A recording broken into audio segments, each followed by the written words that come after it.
Hey everyone, and welcome back to the channel. Today, we're diving deep into the life of one of rugby's most influential figures, Rassie Erasmus. We all know him as the mastermind behind the Springboks' recent World Cup victories, a tactical genius with a flair for the dramatic. But there's a side to Rassie that many don't see, a story of profound personal change forged in the crucible of tragedy. This isn't just about rugby, it's about life, loss, and the moments that redefine who we are. To truly understand the man, we need to go back to his time with Munster in Ireland. In October 2016, the rugby world was rocked by the sudden and tragic passing of Munster's head coach and former captain, Anthony Axel Foley. He was just 42 years old. Rassie Erasmus, who was the director of rugby at the time, found himself at the epicenter of this heart-wrenching event. He wasn't just a colleague, he was a friend, and the responsibility that fell on his shoulders was immense. In his book, Rassie, Stories of Life and Rugby, Erasmus opens up about this incredibly difficult period. He describes it as life-changing. The experience of dealing with the immediate aftermath, supporting a grieving team, and comforting a heartbroken community left an indelible mark on him. He had to navigate the complexities of leading a team consumed by sorrow while managing his own grief. It was a test not of his coaching ability, but of his humanity.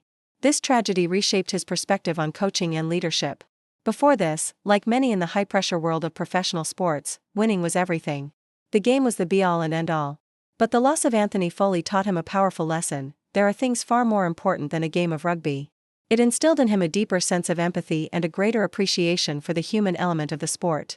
He realized that players are not just assets on a field, they are people with families, emotions, and lives outside the 80 minutes of play.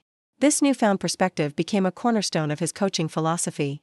When he returned to South Africa to take the helm of the Springboks, he brought this people-first approach with him. He understood that to get the best out of his players, he needed to connect with them on a human level. He needed to understand their backgrounds, their struggles, and their motivations. This is why you often hear Springbok players talk about the unique culture within the team, a sense of brotherhood and family.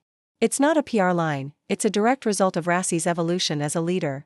He started focusing on the why. Why do they play for the Springboks? What does the jersey represent?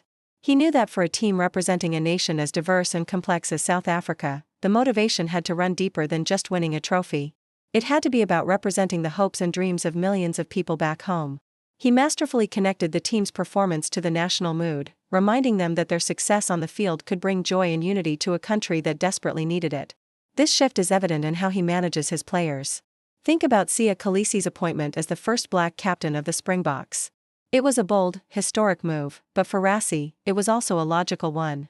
He saw not just a world-class player, but a leader who could unite the team and the nation. He empowered Siya, trusting him to lead, and in doing so, he sent a powerful message about the new era of Springbok rugby. His communication style also changed. We all know his famous, and sometimes controversial, use of social media and his candid video analyses. While some see it as mind games, it's also a form of radical transparency. He's communicating directly with the fans, explaining his decisions, and bringing them inside the team's circle. This approach demystifies the coach's role and builds a stronger connection between the team and its supporters. It's all part of his belief that rugby is more than just a game, it's a shared experience. When you look at the Springboks' triumphs in the 2019 and 2023 Rugby World Cups, you see the culmination of this philosophy. Yes, the tactical brilliance was there. The meticulous planning, the innovative strategies like the bomb squad, were all classic Rassie. But the real magic was the team's incredible spirit, their resilience, and their unwavering belief in each other. They played for something bigger than themselves. They played with a sense of purpose that was instilled in them by a coach who had learned, through tragedy, what truly matters. The Munster tragedy didn't just change Rassie Erasmus, it shaped him into the leader he is today. It taught him that the true strength of a team lies not just in its power and skill, but in its heart and its humanity. It's a powerful reminder that sometimes, our greatest challenges and deepest losses can lead to our most profound growth. Rassie's journey shows that great coaching isn't just about X's and O's, it's about understanding people and inspiring them to be the best versions of themselves, both on and off the field. It's a story of transformation that goes far beyond the rugby pitch. What do you guys think? How much of the Springboks' success do you attribute to this people-first culture that Rassie built? Let me know your thoughts in the comments below. I'd love to hear what you think about his journey and his impact on the game. Thanks so much for watching. If you enjoyed this deep dive, don't forget to hit that like button and subscribe for more stories from the world of rugby. We'll see you in the next one.